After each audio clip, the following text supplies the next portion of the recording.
अल्लाह Karbala के शोहदा को याद करते हुए, या अल्लाह हुसैन के उस सजदा इश्क को याद करते हुए, या अल्लाह इस सारे मजमे के साथ या अल्लाह दुआ गो हूँ। या अल्लाह मैं और सारा मजमा या अल्लाह हम आपके हजूर दुआ करते हैं। या अल्लाह अपने नफ्स की शिकायत करते हैं। या अल्लाह हमारे नफ्स ने या अल्लाह हमें तबाह बर्बाद कर दिया है। या अल्लाह हमारी सोचों को या अल्लाह गलीज कर दिया है, हमारे रिश्तों को तोड़ दिया है। या अल्लाह हम गुनाहगार हैं, या अल्लाह खताकार हैं। या अल्लाह हुसैन की उस सजदा इश्क की खातिर या अल्लाह पंजतन पाक पीर या अल्लाह इनकी खातिर या अल्लाह हम सब के गुनाहों को माफ फरमा।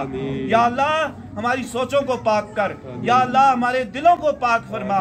या अल्लाह सारे मसले या अल्लाह हमारे नफ्स के हैं। या अल्लाह इस नफ्स पे या अल्लाह जो दिल के ऊपर नफ्स का गफलत वाला पर्दा है या अल्लाह इसको दूर कर दे। या अल्लाह हुसैनियत में जिंदा कर। या अल्लाह हुसैनियत पे मौत दे। या अल्लाह हुसैन वाली फिक्र अता फरमा। या अल्लाह हुसैन का शऊर अता फरमा। या अल्लाह इन मुर्दा दिलों को जिंदा कर दे। या अल्लाह सबके घरों में या अल्लाह सुकून अता फरमा। या अल्लाह रिश्तों या अल्लाह जो टूटे हुए रिश्ते हैं या अल्लाह हुसैन के सदके या अल्लाह टूटे हुए रिश्तों को जोड़ दे। या अल्लाह टूटे हुए दिलों को जोड़ दे। या अल्लाह जितने घरों में बीमारियां हैं सबको या अल्लाह शिफा याब दे।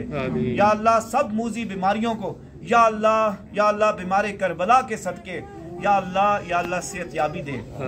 या अल्लाह इन पाक हस्तियों के पास आके दुआ मांगते हैं तुझसे या अल्लाह जिन्होंने अपनी जिंदगियों को या अल्लाह तेरे नाम पे कुर्बान किया। या अल्लाह मेरे मुर्शिद करीम या अल्लाह डॉक्टर सैयद बशार हुसैन शाह साहब की कब्र के ऊपर नूर की बारिश फरमा। या अल्लाह मेरे मुर्शिद करीम को या अल्लाह उनको नबी पाक सल्लल्लाहु अलैहि वसल्लम का कुर्ब अता फरमा। या अल्लाह हम सब को भी या अल्लाह जितने हमारे अजीज़ो कारब फौत हो चुके हैं या अल्लाह सब की कब्रों की मट्टी को या अल्लाह निस्बत दे। या अल्लाह नबी पाक सल्लल्लाहु अलैहि वसल्लम की या अल्लाह मरकत मुबारक की मिट्टी की खुशबू से निस्बत। या अल्लाह ईमान के ऊपर मौत दे। या अल्लाह जिस भाई की जो हाजत है, बहन की जो हाजत है या अल्लाह तू दिलों को हाल जानता है। या अल्लाह उन सब के ऊपर अपना करम फरमा। या अल्लाह सबसे राजी हो जाए। या अल्लाह सबसे राजी हो जाए। आमीन आमीन।